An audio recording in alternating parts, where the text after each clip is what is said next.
इस कपल की शादी को 10 साल हो गए हैं, लेकिन इनको बच्चा नहीं हुआ, प्रेगनेंसी नहीं हुई लेडी को। अभी तक सिर्फ लेडी का ही इलाज हो रहा था, पुरुष का इलाज नहीं हो पा रहा था। और इसकी वजह से आज पता चला है कि पुरुष में जो कमी है उसकी वजह से प्रेगनेंसी नहीं हो पा रही।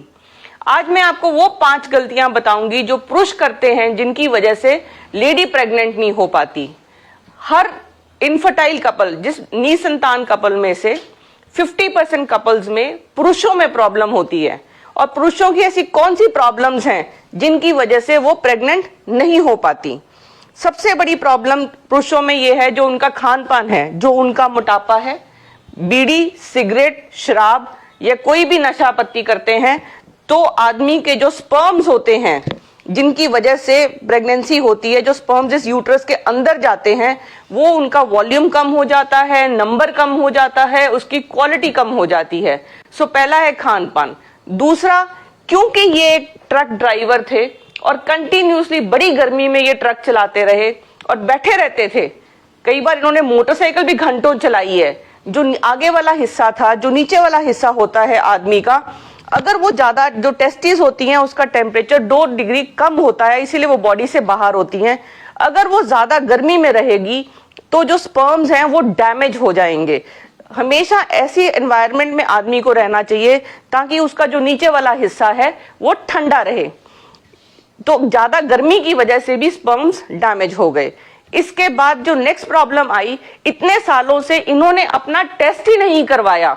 इनको लगा मैं तो ठीक हूं, मेरी वाइफ में ही प्रॉब्लम होगी। ये भी एक कारण था कि प्रेगनेंसी नहीं हुई। जो आदमी बहुत फ्रीक्वेंटली, हस्बैंड वाइफ में ये गलती आदमी करते हैं कि वो अपना टेस्ट ही नहीं करवाते जब उनको प्रेगनेंसी नहीं होती।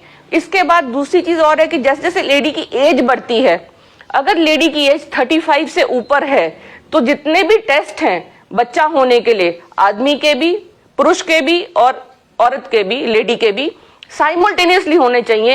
एक के बाद एक में टाइम निकल जाता है, बिकॉज जो अंडों की क्वालिटी है वो 35 की उम्र के बाद डाउन हो जाते हैं।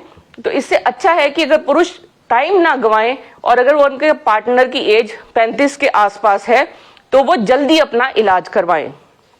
इसके अलावा जो सबसे बड़ी गलती आदमी करते हैं कि जब उनकी प्रॉब्लम डायग्नोज हो जाए, इन केस वो टेस्ट कराते हैं, उनका स्पर्म्स का लेवल डाउन आता है, तो वो झोला छाप डॉक्टर पे या एक ऐसे डॉक्टर्स को दिखाते हैं जो क्वालिफाइड नहीं होते और जिनका, उससे क्या है कि उनको ये समझ नहीं आती कि जो कॉम्प्लिकेटेड सिस्टम है स्पर्म्स बनने का, स्पर्म्स बनते जरूर अंडेदानी टेस्टिस में है। टेस्टिस से आके वो एपिडिडमिस में रहते हैं जहां पे उनकी पूंछ बनती है।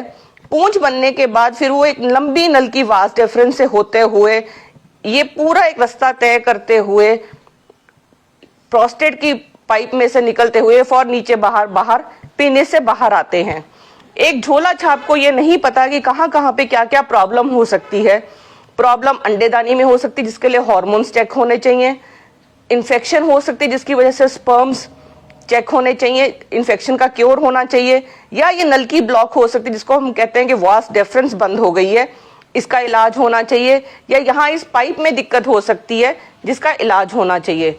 तो सबसे बड़ी कारण और है कि आदमी को कभी भी प्रॉब्लम होती है तो वो ये गलती करता है कि उस प्रॉब्लम को इग्नोर करता है। उसको नीचे प्रेशर फील होता है, नीचे उसकी नसें फूल जाती हैं, उसको कोई इन्फेक्शन हो जाती है तो उसका इलाज नहीं हो पाता, तब भी उसको इनफर्टिलिटी और उसकी वाइफ प्रेग्नेंट नहीं हो पाती।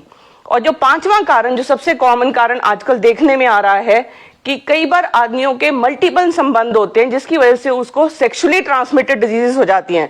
बिकॉज लेडी की योनि द्वार से आदमी को इन्फेक्शन हो जाती है और उसकी वजह से ही वो इन्फेक्शन जब आदमी के दूसरे ये वास डिफरेंस को ब्लॉक कर देती है और तो जो स्पर्म है वो बाहर नहीं आ पाते, जिसकी वजह से नील स्पर्म्स हो जाते हैं। तो चाहिए कि आदमी अपने जो पार्टनर्स हैं वो सिंगल पार्टनर रखे। और कई बार क्या होता है कि आदमी हस्त मैथुन और मैस्टरबेशन ज्यादा करते हैं तो उससे वो थक जाते हैं, उनके रिलेशनशिप में प्रॉब्लम आ जाती है, उनको स्ट्रेस हो जाता है, उसकी वजह से भी उनको नील स्पर्म्स हो जाते हैं। इन सब में पेशेंट को कभी भी कोई ज्यादातर दिक्कत नहीं होती है, सिम्टम उसको कोई नहीं होंगे, अगर उसको कोई सिम्टम्स नहीं होते तो वो अपना इलाज भी नहीं कराता। अब आज जो मैंने ये प्रॉब्लम्स बताई हैं जिनकी वजह से उनको प्रेगनेंसी नहीं हो जाती, इनको अगर हम केयर लेते हैं, इनका टाइमली हम इलाज करते हैं, तो जो इनफर्टिलिटी के डॉक्टरों पे हमें लाखों रुपए खर्च करने पड़ते हैं उससे हम बच जाएंगे। आप ज्यादा से ज्यादा इस इंफॉर्मेशन को फैलाइए और इसका फायदा उठाइए।